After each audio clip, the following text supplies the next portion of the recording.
ಈಗ ಒಂದೂವರೆ ವರ್ಷ ಆದ್ರಿ. ಫಸ್ಟಿಗೆ ಶಾಕ್ ಟ್ರೀಟ್ಮೆಂಟಿನ ಕೊಟ್ವಿ, ಕಂಟಿನ್ಯೂ ಮಾಡೋಣ ಅಂತ, ಮತ್ತು ಮೆಡಿಸಿನ್ ಕಂಟಿನ್ಯೂ ಮಾಡೋಣ ಅಂತ ಬಂದು ಎಲ್ಲ ನೋವು ಅನ್ನಿಸ್ತಾ ಇತ್ತು. ಊಟ ಬಾಯಿ ತೆಗಿಯೋಕೆ ಓಪನ್ ಮಾಡೋಕೆ ಬರ್ತಾ ಇರಲಿಲ್ಲ. ಈಗ ಒಂದು ಸ್ವಲ್ಪ ಹೋದಲ್ಲ ಬಾಯಿ ತೆಗಿತಾ ಇದಾರೆ. ಫಕೀರ್ ಸಾಬ್ ಹಾವೇರಿ ಜಿಲ್ಲೆ ರಟ್ಟಳ್ಳಿ ತಾಲೂಕು ಚಿಕ್ಕಗಬ್ಬರ್ ಗ್ರಾಮದಂತ ನಮ್ಮ ಪೇಷಂಟ್, ನಮ್ಮ ಸಿಸ್ಟರ್. ಅವ್ರ ಹೆಸರು ಹುಸೇನ್ ಬಿ ದಿವಾನಜನವ್ರು ಅಂತ. ವಯಸ್ಸು 55. ನಾವು ಒಂದು ಸ್ವಲ್ಪ ಅಲ್ಲಿ ಹೋಗಿ ಹಾಸ್ಪಿಟಲ್ ಚೆಕ್ ಮಾಡಿಸಿದ್ವಿ ರೀ. ಇದು ಕ್ಯಾನ್ಸರ್ ಅಂತ ಗೊತ್ತಾಯ್ತು. ಕೆಲವೊಂದು ಕಡೆಗೆ ಭಾಳ ಕಡೆಗೆ ಸುತ್ತರಿದ್ವಿ. ಕಾರವಾರ ಅಲ್ಲಿ ಹೋಗಿದ್ವಿ. ಅಲ್ಲಿ ಅಂತ ಏನು ಕೋರೋ ಅನಿಸ್ತಿಲ್ಲ.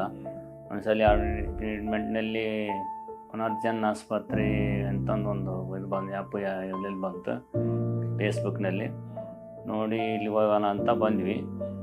ಬಂದ ಮೇಲೆ 1ನೇ ಸರಿ ತಗೊಂಡು ಹೋದ್ವಿ. ಈಗ 2ನೇ ಸರಿ ಬಂದವಿ.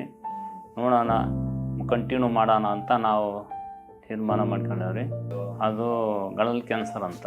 ಈಗ ಒಂದೂವರೆ ವರ್ಷ ಆದ್ರಿ. 2 ವರ್ಷ ಆದ್ರಿ. ಈಗ ಅದು ಮುಂದೆ ಎಷ್ಟು ದಿನ ಆಗಿತ್ತೋ ಗೊತ್ತಲ್ಲ. ಅದು ಹೊರಗೆ ನಮಗೆ ಬಿದ್ದಿರೋದು 1.5 ವರ್ಷದಿಂದ ಆಸ್ಪತ್ರೆಗೆ ಕರ್ಕೊಂಡು ಹೊರಡಾಕದೀವಿ.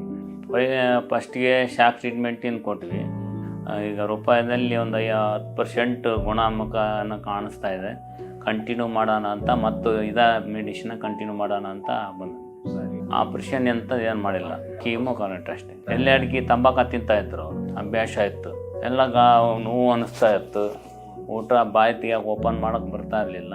ಈಗ ಒಂದು ಸ್ವಲ್ಪ ಹೋದಲ್ಲ ಬಾಯಿ ತೆಗಿತಾ ಇದಾರೆ. ಊಟನ ತಿಂತಾ ಇದ್ದಲ್ಲ. ಅವಾಗೆಲ್ಲ ಈ ಅಂಬ್ಲಿ ಕುಡಿಬೇಕು, ನೀರಿನಂತ ಗಂಜಿ ಕುಡಿತಾಯಿದ್ರು. ಈಗ ಏನು ಪರವಾಗಿಲ್ಲ, ಬಿಸಿ ರೊಟ್ಟಿ ಇದ್ರೆ 3 ರೊಟ್ಟಿ ಊಟ ಮಾಡ್ತಾಯಿದ್ರು. ಪರವಾಗಿಲ್ಲ, ಒಳ್ಳೆ ಟ್ರೀಟ್ಮೆಂಟ್, ಚೆನ್ನಾಗಿ ನೋಡ್ತಾಯಿದ್ರು, ಚೆನ್ನಾಗಿ ಮಾತಾಡ್ತಾರೆ. ಎಲ್ಲ ಪೇಷಂಟ್ರಿಗೂ ಹೆಂಗಂತ ವಿಡಿಯೋ ಕಾಲ್ ಮಾಡಿ ಎಲ್ಲ ನಾವು ಕರ್ಕೊಂಬಿಟ್ಟಿದ್ದು. ವಿಡಿಯೋ ಕಾಲ್ ಕೊಟ್ಟಗಳೆಲ್ಲ ಮಾತಾಡಿ ಮುಂದೆ ಮಾಡ್ತಾರೆ. ಪರವಾಗಿಲ್ಲ ನೋಡಿ, ಎಲ್ಲ ಟ್ರೀಟ್ಮೆಂಟ್ ಎಲ್ಲ ಕೊಟ್ಟು ಮೆಡಿಸಿನ್ ಎಲ್ಲ ಏನಂತ ಎಲ್ಲ ಕರೆಕ್ಟಾಗಿ ಹೇಳ್ತಾಯಿದ್ದಾರೆ.